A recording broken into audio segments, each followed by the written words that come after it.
अस्सलामुअलैकुम, मैं हूं शान से बुशरा खालिद और आज बात करेंगे तीसरे टेस्ट मैच के हवाले से कि इंग्लैंड और पाकिस्तान के दरमियान 17 साल बाद ये जो तारीखी सीरीज हो रही है और इस वक्त कराची के स्टेडियम में ये मैच जारी है और आज तीसरा दिन है। मगर इससे कबल मुल्तान के स्टेडियम में और पिंडी के स्टेडियम में मैचेस खेले गए और पाकिस्तान को अपने पहले दोनों मैचेस में शिकस्त का सामना करना पड़ा और एक दफ़ा फिर पाकिस्तान के हाथ से ये मैच जाता हुआ नजर आ रहा है और पाकिस्तान की जो बैटिंग लाइन है वो बुरी तरह से एक्सपोज हो रही है कि इससे कबल जब ये टीम बनाई गई तो सिलेक्टर्स के ऊपर और रमीज राजा साहब पे एक दफ़ा फिर तनकीद की गई कि इस तरह की टीम बनाना जहां पे आप उन प्लेयर्स को चांस नहीं दे रहे जो अच्छे परफॉर्मर हैं और पाकिस्तान के लिए अच्छा परफॉर्म करते आए हैं। मगर इस तरह की बैटिंग लाइन जहां पे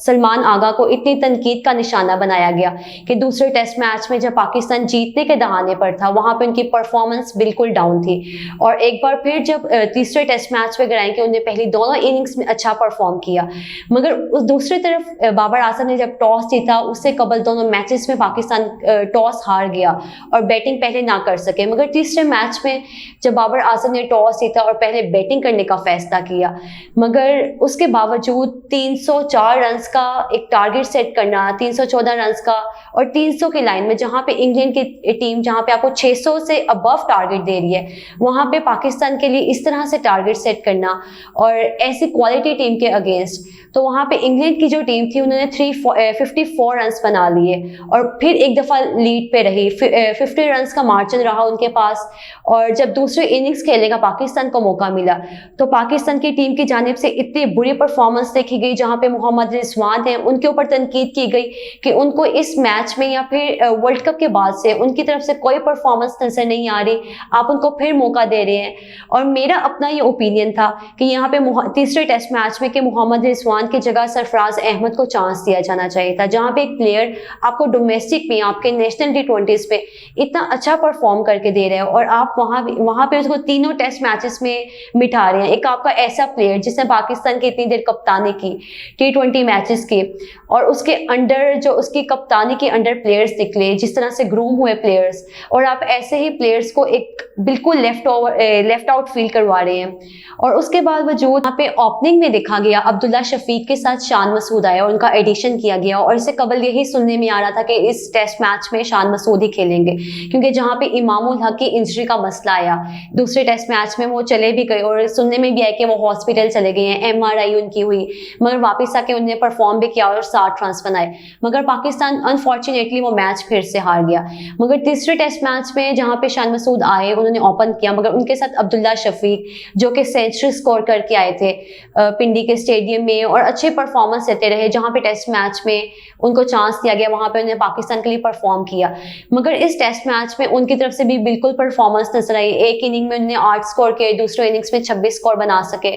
मगर उसके बावजूद जो 1 डाउन पे और उसके आगे देखा गया प्लेयर्स को, साउथ शकील हैं जो दूसरे टेस्ट मैच में 94 रन बना सके जहां पे वो सेंचुरी ना कर सके और जो उनका कैच था उसके ऊपर जो एम्पायर को इतनी तनकीद की गई कि थर्ड एम्पायर को जहां पे बिल्कुल क्लियर नजर आ रहा था कि वो आउट नहीं था, वहां पे जो कीपर के हाथ में कैच आया उस पर उन्होंने आउट दे दिया और वहां पे उनकी बदकिस्मती रही कि उनके जो सेंचुरी स्कोर ना कर सके, 6 रन के करीब थे वो बिल्कुल। मगर इस टेस्ट मैच में उनकी तरफ से फिर परफॉर्मेंस नजर आई, आगा सलमान भी नजर आए अपनी फॉर्म में। मगर बाबर आजम की अगर बात करें कि जो पाकिस्तान के कप्तान है, तीनों टेस्ट मैच में उनकी जैसी परफॉर्मेंस रही कि पहली इनिंग्स में उन्होंने 78 रन बनाए और दूसरे इनिंग्स में उन्होंने अपनी 50 जहां स्कोर की, 4 रन ऊपर मिले उनको, 54 रन बनाए और वहां ही वो कैच आउट हो गए। मगर उसके बावजूद अजहर अली जिनका ये लास्ट टेस्ट मैच है और रिटायरमेंट देने अपनी टेस्ट क्रिकेट से, वहां पे पहली इनिंग्स में उन्होंने 45 रन बनाए और दूसरे इनिंग्स में 0 पे वो आउट हो गए। और यहाँ पे अगर इस पिच के ऊपर बात की जाए कि इस पिच पे जिस तरह पहले देखा गया कि पिंडी के स्टेडियम पे जहाँ पे पेसर्स को काफी हेल्पफुल रही वहां पे और जो स्पिनर्स थे वो बुरी तरह से उनके हाथ में कोई फैसला नहीं आया। अगर स्पिनर्स की बात की जाए कि शायद जहाँ पे पाकिस्तान के जाहिद महमूद थे, उन्होंने अपना डेब्यू मैच खेला और विकेट्स भी हासिल करने में कामयाब रहे। मगर जहाँ पे उनको एक 250 स्कोर पड़ा है पहले दिन के या फिर दूसरे इनिंग्स के बाद, और ऐसा आपका डेब्यू हो रहा है, वहाँ पे एक प्लेयर के लिए काफ़ी ये हर्टिंग होता है। मगर उसके बावजूद जो मुल्तान के स्टेडियम में मैच था कि इतनी तनकीद की गई पिंडी के स्टेडियम पे, जब ऑस्ट्रेलिया की टीम आई तब भी इतनी तनकीद का निशाना बने। मगर जैसे ही मुल्तान की तरफ रवाना हुए और वहाँ पे जो एक पिच देखी गई, इतनी कोई कमाल ज़बरदस्त पिच बनाई गई कि जहाँ पे स्पिनर्स को क्या ही उनके लिए हेल्पफुल रही, मददगार रही, जहाँ पे इब्रार अहमद ने अपनी 10 विकेटें भी हासिल की और उसके बाद इतने वो टॉप के प्लेयर भी रहे। मगर उन जहाँ पे पाकिस्तान जीतने के बिल्कुल जीत के करीब था, वहाँ ही पाकिस्तान की जो बैटिंग लाइन थी, लास्ट में जो प्लेयर्स थे, बिल्कुल भी आके क्रीज पे ना ठहर सके और सब वापस लौट गए और पाकिस्तान अपना दूसरा टेस्ट मैच भी हार गया। मगर तीसरे टेस्ट मैच पे जहाँ पे पाकिस्तान के पास मौका था, कराची की पिच थी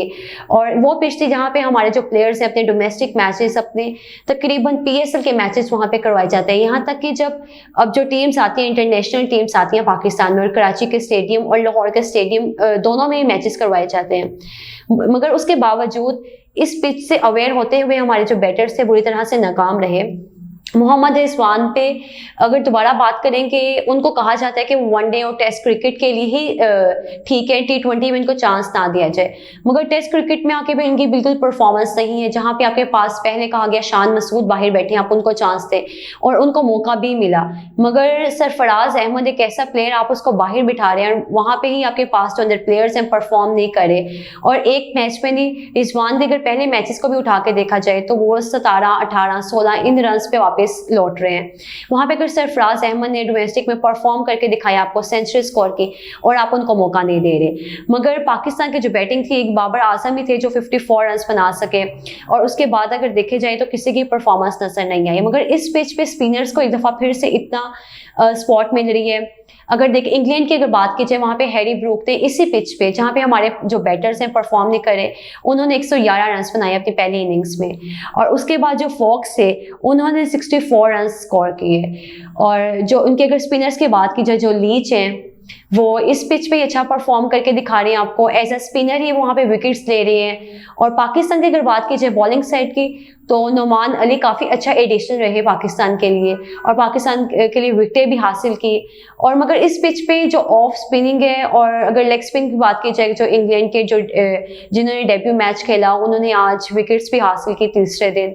मगर स्पिनर्स का ही रोल देखा गया इस पिच पे, जहाँ पे मार्क वुड है, फहीम अशरफ है, उनको इस पिच पे बिल्कुल फ़ायदा नहीं मिल रहा, जहाँ पे वो स्कोर्स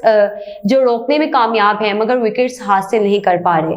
मगर पाकिस्तान की जो बैटिंग है, 216 रन अगर आप दूसरे इनिंग्स के एंड में दे रहे हैं, और जहाँ पे इंग्लैंड की टीम के पास कोई, अब तीसरे दिन अगर देखा जाए तो इस वक्त इंग्लैंड की टीम जो है वो 90s के करीब स्कोर है, जो बना के वो अपना जो है तीसरा मैच भी जीत जाएगी और पाकिस्तान की दफा फिर से वाइट वॉश होने के करीब है। मगर अगर स्पिनर्स को अगर मौका मिलता है, अगर चौथे दिन पिच का इतना पिच पे इतनी वो आ जाती है, जो फ्लैट उसका होता है कहीं ना कहीं, वहाँ पे स्पिनर्स को मौका मिलता है चौथे 5वें दिन, तो अगर परफॉर्म देते हैं, अगर पाकिस्तान के जो स्पिनर्स हैं, नुमान अली है, इब्रार अहमद है, अगर वो आके कल के दिन परफॉर्म करते हैं अच्छा, जहाँ पे इंग्लैंड की जो 3 से 4 विकेट्स हैं वो हासिल करने में कामयाब रहेंगे, तो जो तीसरा टेस्ट मैच है उस पर काफ़ी उम्मीद है कि शायद पाकिस्तान के हक में आ जाए। मगर बिल्कुल भी अब ये जब पाकिस्तान की जो बैटिंग लाइन थी, जब 216 रन बनाए, आपके पास एक ऐसे प्लेयर हैं शान मसूद हैं और उसके बाद साउथ शकील ने आके परफॉर्म भी किया, मगर बाबर आजम अगर क्रीज पे खड़े रहते कुछ वक्त और शायद ये स्कोर अगर 300 के करीब होता तो पाकिस्तान जो इंग्लैंड को टफ टाइम दे सकता। मगर अब बिल्कुल भी चांसेस नहीं है कि पाकिस्तान ने अपना टेस्ट मैच जीते या फिर और अपने ही होम ग्राउंड पर रहना इस तरह की टीम, क्वालिटी टीम के अगेंस्ट। पहले जब ऑस्ट्रेलिया की टीम आई तो मैचेस ड्रॉ होते हुए नजर आए, मगर इस बार टीम्स भी अच्छी बनी, काफ़ी प्लेयर्स को मौका भी मिला, मगर उन प्लेयर्स को चांस देना बनता था जो आपके लिए डेब्यू मैच में डबल सेंचुरीज बना रहे हैं, सेंचुरी स्कोर कर रहे हैं। अगर अजहर अली की बात की जाए कि 2016 में जब इनका डेब्यू मैच था ऑस्ट्रेलिया के खिलाफ लॉर्ड्स क्रिकेट स्टेडियम में, वहाँ पे अजहर अली ने अच्छा परफॉर्म भी किया, सेंचुरी बनाई, उनको मौका भी मिला इस टेस्ट मैच में। मगर उनका लास्ट टेस्ट मैच था, पहले टेस्ट मैच के बाद उनकी तनकीद की गई कि बिल्कुल परफॉर्म नहीं कर रहे, मगर उनकी काफ़ी परफॉर्मेंसेस थी पाकिस्तान के लिए। मगर उसके बावजूद जब उनका सुनने में आया कि वो रिटायरमेंट लेने लगे हैं, तो काफ़ी लोगों ने उनको अप्रिशिएट भी किया। उनका जो करियर था ऑल ओवर, उसके ऊपर उनको काफ़ी सराहा कि अच्छा परफॉर्म किया, पाकिस्तान के लिए काफ़ी पाकिस्तान हिदमात सारे अंजाम दी। मगर अब तीसरे टेस्ट मैच में जहाँ पे उनका एक स्पिनर के हाथों वो आउट हो रहे हैं, 0 पे जा रहे हैं वापस, मगर बिल्कुल भी अब तो तनकीद बनती नहीं है क्योंकि वो तो अब टेस्ट क्रिकेट से ही रिटायर होने वाले हैं। मगर सरफराज अहमद को शायद सुनने में आ रहा है कि इस टेस्ट मैच के बाद वो भी रिटायर हो जाए,